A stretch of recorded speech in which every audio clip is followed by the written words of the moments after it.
ಎಲ್ಲಾರು ಅಟೆಂಡೆನ್ಸ್ಗೆ ರೆಸ್ಪಾಂಡ್ ಮಾಡಿ. ಲಕ್ಷ್ಮಿ, ರೋಹಿತ್, ರೇವತಿ, ಪುಷ್ಪ, Lavanya, Likhitha.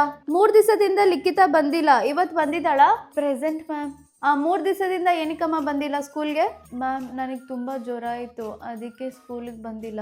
Medical report ತಗೊಂಬಂದ? ಇಲ್ಲ ಮ್ಯಾಮ್. ಮೆಡಿಕಲ್ ರಿಪೋರ್ಟ್ ತಗೊಂಬರ್ಬೇಕಂತ ನಿಂಗೆ ಗೊತ್ತಿಲ್ವಾ?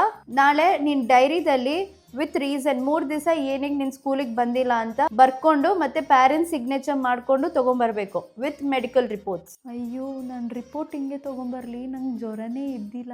ನಾನು 3 ದಿನ ಏನಕ್ಕೆ ಗೊತ್ತಾ ಬಂದಿಲ್ಲ, ನಮ್ಮ ಅಜ್ಜಿ ಊರಲ್ಲಿ ಹಬ್ಬ ಇತ್ತು, ಅಲ್ಲಿ ಹೋಗ್ಬಿಟ್ಟಿದೆ ನಾನು ಎಂಜಾಯ್ ಮಾಡಕ್ಕೆ. ಓಕೆ ಸ್ಟೂಡೆಂಟ್ಸ್, ಇವತ್ತು ಮ್ಯಾಥ್ಸ್ ಟೆಸ್ಟ್ ಕೊಡ್ತೀನಿ ಅಂತ ಹೇಳಿದ್ನಲ್ಲ ಎಲ್ಲಾರು ಟೆಸ್ಟಿಗೆ ರೆಡಿ ಆಗಿ. ಮ್ಯಾಮ್ 3 ದಿವಸ ನಾನು ಬಂದಿಲ್ವಲ್ಲ, ನೀವೇನು ಹೇಳ್ಕೊಟ್ಟಿರಂತ ನನಗೇನೂ ಗೊತ್ತಿಲ್ಲ, ಅದಕ್ಕೆ ಈ ಸತಿ ಟೆಸ್ಟ್ ಬರೆಯೋದು ಬೇಡ ಅಲ್ವಾ? ಹೋದ ವಾರ ನಾನು ಅಲ್ಜಿಬ್ರಾ ಹೇಳ್ಕೊಡಾಗ ನೀನು ಪ್ರೆಸೆಂಟ್ ಆಗಿದೆ ತಾನೆ? ನಾನು ಆ ಚಾಪ್ಟ್ರಿಂದಾನೇ ಟೆಸ್ಟ್ ಕೊಡ್ತಾ ಇರೋದು. So get ready. ಇವಾಗ ಏನು ಮಾಡೋದು? ಇವಾಗ ಟೆಸ್ಟ್ ಬರೆದ್ರೆ ಖಂಡಿತ ನಾನು ಫೇಲ್ ಆಗೇ ಆಗ್ತೀನಿ. ನಾಟಕ ಶುರು ಮಾಡಿಬಿಡೋಣ. So the first question is, ಏನಾಯಿತು? ಮ್ಯಾಮ್ ತುಂಬ ಗಂಟ್ಲು ನೋವ್ತಿದೆ. ಸುಳ್ಳು ಹೇಳ್ಬೇಡ, ನಿಜವಾಗ್ಲೂ ಗಂಟ್ಲು ನೋವ್ತಿದ್ಯಾ? ಕ್ಲಾಸ್ ಲೀಡರ್ ರೇವತಿ, ಅವಳನ್ನ ತಕ್ಷಣ ಸಿಕ್ ರೂಮಿಗೆ ಕರ್ಕೊಂಡು ಹೋಗು ಬೇಗ.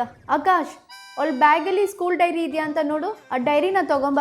ಆ ಡೈರಿ ಒಳಗಡೆ ಅವಳ ಪ್ಯಾರೆಂಟ್ಸ್ ಫೋನ್ ನಂಬರ್ ಇರುತ್ತಲ್ಲ, ಅವ್ರ ಪ್ಯಾರೆಂಟ್ಸಿಗೇನೆ ಕಾಲ್ ಮಾಡಿ ಈ 3 ದಿವಸ ಏನಾಗಿತ್ತು ಅಂತ ಕೇಳೋಣ.